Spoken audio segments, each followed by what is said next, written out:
So, 2020 was a really rough year when it came to the fighting game community. The only game that really came out was Granblue Fantasy Versus, and I played it. I really liked it, but it just felt like it didn't get the same amount of attention as some of the other big fighting games. I really just think it really came down to bad luck, and I really want to talk about it. So, if you haven't already, don't forget to like and subscribe, and let's get into this. So first off, what is Granblue Fantasy Versus? Well, it's a JRPG created by Cygames for Android and iOS. Coming out in 2014, it's been a massive success. Only 2 years after its release, it surpassed 10 million downloads, and by 2019, it reached 25 million. Now, I'll be honest, I don't play games like this. I'm not a big fan of gacha games, and I avoid them like the plague. However, when I hear a new fighting game is coming out, I always get pretty excited. And in this case, it's a great idea. They're trying to target different audiences to bring them to the Granblue series, which would be great if this game didn't have the worst luck ever.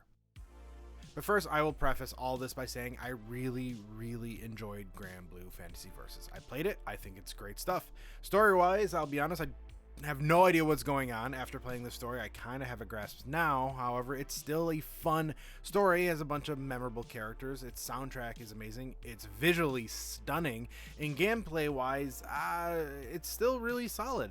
It definitely has a couple things I don't prefer, but still, I was pretty impressed with what I got. The overall experience was really good, and I believe under other conditions, this could have been an absolute killer hit.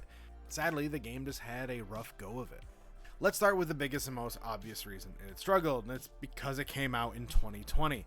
Unlike other genres in the video game world, fighting games, I may think, had it the worst. Fighting games are typically kept alive through grassroots communities and offline local tournaments, and due to the restrictions of the pandemic, that became, impossible. While games like Warzone, Fall Guys, and Among Us thrived during these times because of the access of being online, fighting games had a massive issue with this, and this would be the quality of internet. But we will touch on that in a minute. Due to the 2020 pandemic, there was no major offline esport tournaments, no Pro Tour, and Granblue's slot at EVO, the yearly largest fighting game tournament, was cancelled.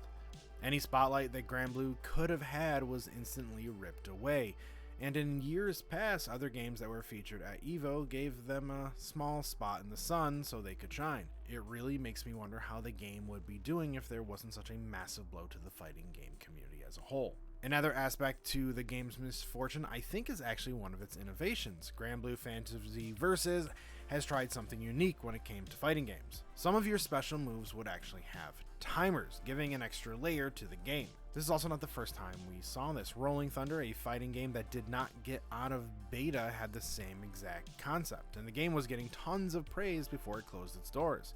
In fact, the same people that created this game are working on a League of Legends fighting game. But that's a video for a later time. These cooldown special moves would, in theory, would have been great. It forces players to not spam the same moves over and over. It allows more skilled players more and new creative ways for combos. And most importantly, it's new and shiny. But it didn't do that. In fact, it was a turnoff. Most players felt it was clunky and aggravating and would rather stick to the traditional directional inputs, which the game also has. It's kind of interesting how the game works. You can use the directional inputs, but also just press one button to do those special moves as well, but they're still under the same timer, so it felt kind of just weird. But the overall feeling was, let's say, less than stellar. Now, I'm not saying this next factor is super important because you're not required in any way to buy any type of DLC, but the DLC was kind of up there. Currently, all characters are $6.99 a piece, which are a bit high compared to some of the other big fighters. And if you went all in and bought all of the DLC, it's a little over $180. That's only 2 seasons it did. Street Fighter and Tekken are on their 5th and 4th season, and their DLC is only a little bit more expensive. It's a little bit worrisome seeing this. And that's not including that there hasn't been a major price cut for the base game. I've been watching this for a while on Steam, which, if you didn't know, Steam has like a sale every 5 minutes, and I think it's gone on sale twice and barely by anything. I do realize it just came out last year, but I do feel they are staying pretty militant on that price point. I don't know where that falls, if it's on Cygames, Arc System Works, Exceed Games, or Marvelous USA, but I definitely think this has hurt it. Another area that hurt it was probably the fact that no one knows what it is. The reason they decided to make a fighting game, like I said earlier, was to introduce audiences outside of Japan. And while it being a relatively unknown IP in the West, it didn't really help due to the 2020 conditions. Games like Dragon Ball FighterZ did phenomenal because the West was quite aware what Dragon Ball was. Granblue didn't really have the opportunity to promote at the same extent that Dragon Ball did. Granblue would have had to put a ton of more effort into promotion and get the hype going, but because of the situation it was in, they just sadly could not. No Pro Tour, no way to promote the game through a competitive format. It feel like it was just completely ignored. And lastly, and probably the most crucial reason why the game didn't do well, was the online issues. Fighting games online, or netcode as it's more popularized nowadays, was thrusted into the spotlight during the pandemic. Fighting games were traditionally played offline at arcades, game cafes, or other local tournaments, so developers never really put forth the extra effort for online stability.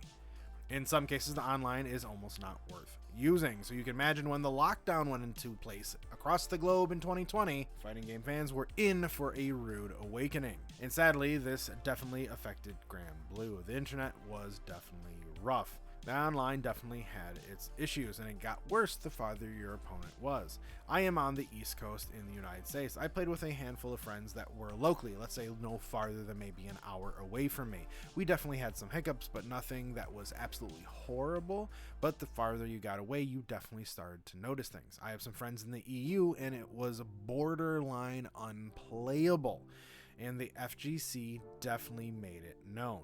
Pro players, content creators, hell, even casual players were chiming in how bad it was. This was actually across the board for almost all fighting games. Only a few games were able to steer clear of the bad online. Which, to bring this back to Granblue, it just couldn't catch a break.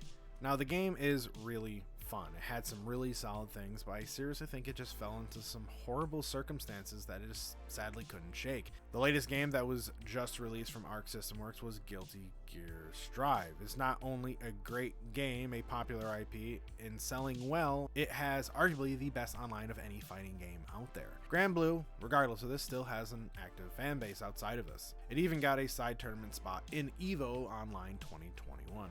It's sad to see, but it really does make me wonder what the game could have been if things were, in a different direction. But what about you? Do you think the game would have been a success if it was created at a different time? Let me know in the comments below. For those who don't know, I stream on Twitch every Sunday and Tuesday. Come and hang out. Also check out my TikTok account. I do a bunch of FGC sketches that are a bunch of fun. Both those links are down below, along with all my social media tags. If you liked the video today, folks, don't forget to leave a like and subscribe. My name is Phil, and of course, I'll talk to you guys soon.